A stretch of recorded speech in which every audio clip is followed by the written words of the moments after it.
Ms. Mace? Thank you, Mr. Chairman, and good morning to our witnesses who are testifying today. I want to thank each of you for being here to discuss a topic of grave importance to our national security. Earlier this year, a Chinese spy balloon was shot down off the coast of my home state of South Carolina.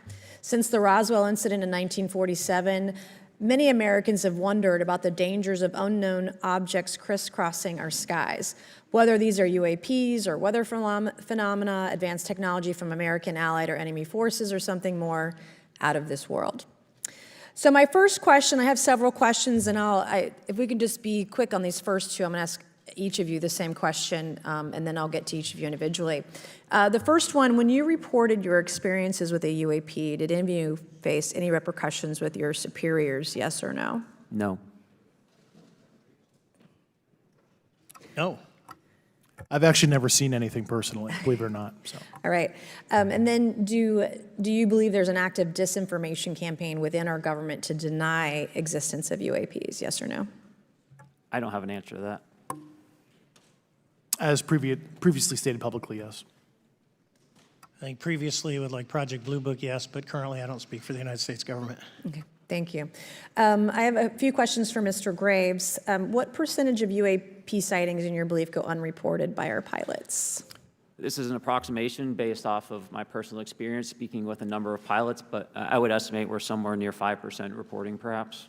So like 95% basically don't report seeing UAPs. That's just my personal estimate.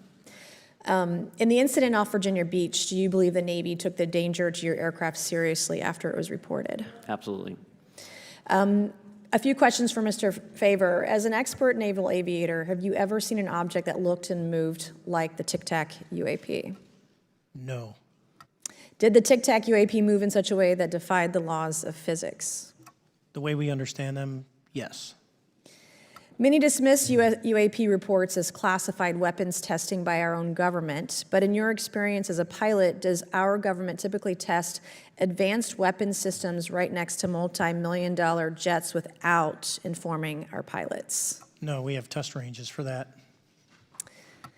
It took over 15 years for your encounter with the Tic Tac to be declassified. Do you feel there was a good reason to prevent lawmakers from having access to this footage? No, I just think it was ignored when it happened, and it just sat somewhere in a file, never got reported. In a drawer. It happens a lot up here. Shocker. Mr. Grush, a couple of questions for you too, sir, this morning. What percentage of UAPs do you feel are adequately investigated by the U.S. government, of the 5% that are reported? I can only speak for my personal leadership over at NGA. I tried to look at every report that came through that I could triage. So. Do you believe that officials at the highest levels of our national security apparatus have unlawfully withheld information from Congress and subverted our oversight authority? There are certain elected leaders that had more information that I'm not sure what they've shared with certain Gang of Eight members or et cetera, but certainly I would not be surprised. Okay.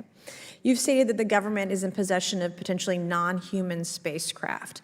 Based on your experience and extensive conversations with experts, do you believe our government has made contact with intelligent extraterrestrials? Something I can't discuss in public setting. Okay, I can't ask when you think this occurred. If you believe we have crashed craft, stated earlier, do we have the bodies of the pilots who piloted this craft? As I've stated publicly already in my News Nation interview, biologics came with some of these recoveries, yeah. Were they, I guess, human or non-human biologics? Non-human, and that was the assessment of people with direct knowledge on the program I talked to that are currently still on the program.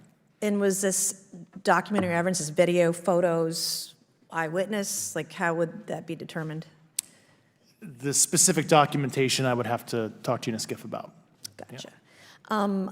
Okay, so, and you may or may not be able to answer my last question, and maybe we get into a skiff at the next hearing that we have, but who in the government, either what agency, sub-agency, what contractors, who should be called into the next hearing about UAPs, either in a public setting or even in a private setting? And you probably can't name names, but what agencies or organizations, contractors, et cetera, do we need to call in to get these questions answered, whether it's about funding, what programs are happening, and what's out there?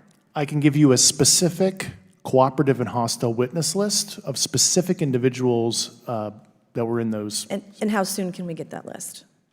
I'm happy to provide that to you after the hearing. Super, thank you, and I yield back.